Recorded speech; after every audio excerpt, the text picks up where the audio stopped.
प्यारे बच्चों, कक्षा में आपका पुनः स्वागत है।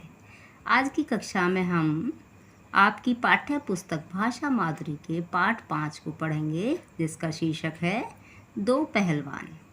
जैसा कि इसके नाम से ही पता चल रहा है, इस पाठ में मुखजोर सिंह और धरती पटक सिंह नाम के दो पहलवान हैं और वे आपस में एक दूसरे के प्रतिद्वंदी हैं, जिनमें से धरती पटक सिंह तो कुश्ती लड़ता है, लेकिन मुखजोर सिंह कुश्ती नहीं लड़ता और उसे शेख ही बघाड़ने और डींगे हाँकने का बड़ा शौक़ है। इसी के बल पर ही वह प्रसिद्ध है। तो आइए अब हम पाठ को शुरू करते हैं। मुखजोर सिंह और धरती पटक सिंह दो नामी पहलवान थे। नामी का अर्थ होता है प्रसिद्ध या विख्यात। धरती पटक सिंह ने अनेक दंगलों में अर्थात कुश्तियों में बलशाली पहलवानों को हराकर अनेक पुरस्कार जीते थे। पुरस्कार अर्थात इनाम। वह अपनी शक्ति को बनाए रखने के लिए घंटों व्यायाम करता और पौष्टिक भोजन करता। पौष्टिक भोजन अर्थात संतुलित भोजन, जिसमें सभी तत्व मौजूद होते हैं। उसका भोजन सामान्य व्यक्ति द्वारा खाए जाने वाले भोजन से अधिक होता था। अर्थात उसका नाम सुनकर अच्छे अच्छे बलशाली पहलवानों के होश उड़ जाते थे। होश उड़ जाना एक मुहावरा है, जिसका अर्थ है डर जाना। परंतु मुखजोर सिंह उसके नाम से बिल्कुल नहीं डरता था। मुखजोर सिंह को कभी किसी ने कुश्ती लड़ते नहीं देखा था। इसके बावजूद उसकी प्रशंसा का डंका चारों ओर बजता था, अर्थात वह बिना कुश्ती लड़े ही प्रसिद्ध था। धरती पटक सिंह के दिल में मुखजोर सिंह को पटकने का बहुत अरमान था।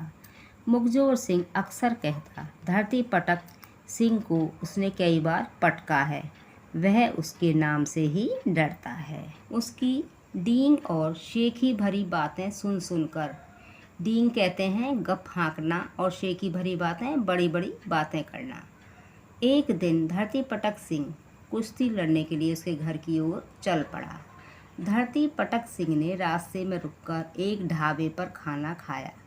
उस ढाबे का सारा आटा वह एक बार में खा गया, क्योंकि वह बहुत ज़्यादा खाना खाता था। फिर उसने एक तालाब पर पानी पिया।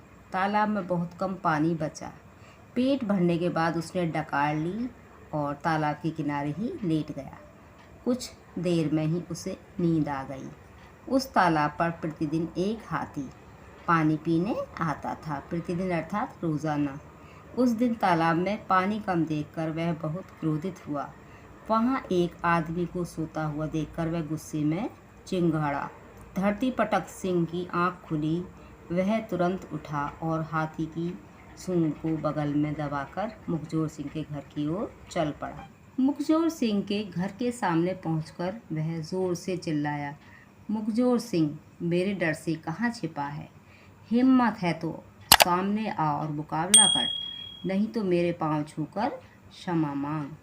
मुखजोर सिंह ने धरती पटक सिंह की आवाज़ सुनी तो वह डर के कारण पिछले दरवाजे से भाग गया। उसके जाने के बाद उसकी पत्नी ने ऊंचे स्वर में घर के भीतर से कहा, ऊंचे स्वर में तेज़ आवाज़ में, वे घर पर नहीं हैं, पहाड़ धकेलने बाहर गए हैं, 8-10 दिन में आएंगे। उसकी पत्नी को भी गप हाँकने की आदत थी। यह सुनकर धरती पटक सिंह ने हाथी उठाया और उसके आंगन में फेंकते हुए कहा, अपने पति से कहना कि मैं उसकी शक्ति देखना चाहता हूँ। आंगन में गिरे हाथी को देखकर घर में मौजूद मुखजोर सिंह की पत्नी और उसका बेटा दोनों घबरा गए। मुखजोर सिंह का बेटा बुद्धिमान था। वह अपने को संभालते हुए ऊंचे स्वर में बोला, माँ, यह पागल आदमी कौन है?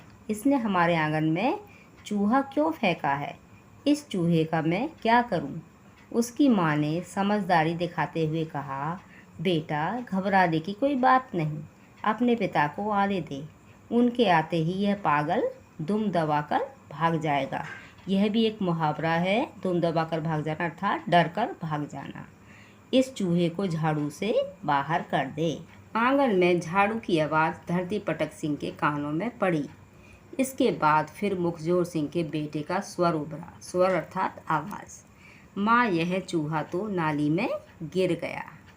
धरती पटक सिंह सोचने लगा कि जब उसका बेटा इतना बलशाली है तो हो सकता है कि वह खुद मेरे जितना या मुझसे अधिक बलशाली हो। यह सोचकर वह थोड़ा भयभीत हुआ, अर्थात वह डर गया।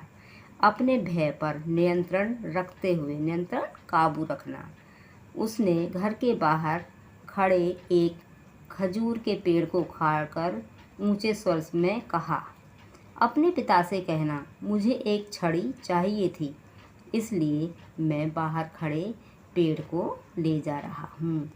मुखजोर सिंह के बेटे ने चिल्लाते हुए कहा, माँ देखो, यह पागल मेरे पिता की दातुन लेकर भाग रहा है। बच्चों, यहाँ पर थोड़ी कल्पना का प्रयोग किया गया है। पेड़ को दातुन कहते सुनकर धरती पटक सिंह की आंखें फटी की फटी रह गईं। आंखें फटी रहना अर्थात हैरान रह जाना। उसे विश्वास हो गया कि मुखजोर सिंह से कुश्ती लड़ने पर उसे हार का सामना करना ही पड़ेगा। यह सोचते ही वह वहाँ से भाग खड़ा हुआ। कुछ देर बाद मुखजोर सिंह घर लौटा और अपने बेटे से पूछा, कहाँ गया वह गप्पी? गप्पी अर्थात बिना आधार के बढ़ चढ़कर बातें करने वाला। बेटे ने उत्तर दिया, वह हमारा खजूर का पेड़ उखाड़कर भाग गया। उसने क्रोधित स्वर में कहा, मेरा बेटा होकर भी तूने मेरा नाम डुबो दिया। नाम डुबो देना, नाम नीचा करना। उसे करारा जवाब क्यों नहीं दिया? तुझे मैं अभी नदी में फेंक कर आता हूँ। मुखजोर सिंह ने अपने बेटे को कंधे पर बिठा लिया और नदी की तरफ चल पड़ा। जैसे कि यहाँ पर चित्र में वह बेटे को कंधे पर उठाए हुए जा रहा है। नदी गांव से बहुत दूर थी। वह पैदल चलते हुए सोच रहा था कि यदि उसका बेटा रास्ते में रोएगा तो वह समझाकर उसे क्षमा कर देगा, परंतु उसका बेटा आराम से कंधे पर बैठा रहा।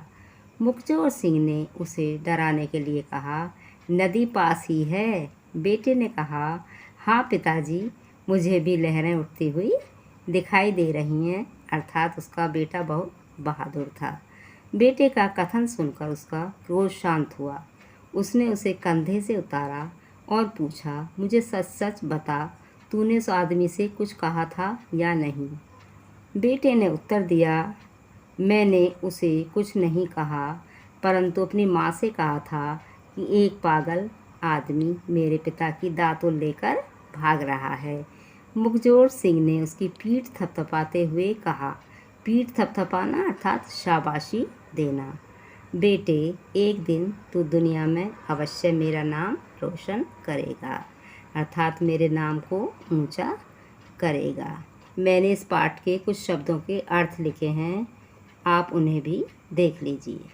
शब्द अर्थ: नामी, विख्यात या प्रसिद्ध। दंगल, कुश्ती। पुरस्कार, इनाम। पौष्टिक भोजन, संतुलित भोजन जिसमें शरीर के लिए आवश्यक तत्व हों, जैसे विटामिन, खनिज लवण, कार्बोहाइड्रेट, वसा आदि। सामान्य, साधारण। प्रतिदिन, रोज़ाना। हिम्मत, साहस। ऊंचा स्वर, जोर की आवाज़। शक्ति, ताकत। स्वर, आवाज़। नियंत्रण, काबू। गप्पी, बिना आधार के बढ़ चढ़कर बातें करने वाला। नाम रोशन करना, नाम ऊंचा करना। तो आप इन शब्दों के अर्थ अपनी नोटबुक में लिख लीजिए। अगली वीडियो में पुनः उपस्थित होंगे। धन्यवाद।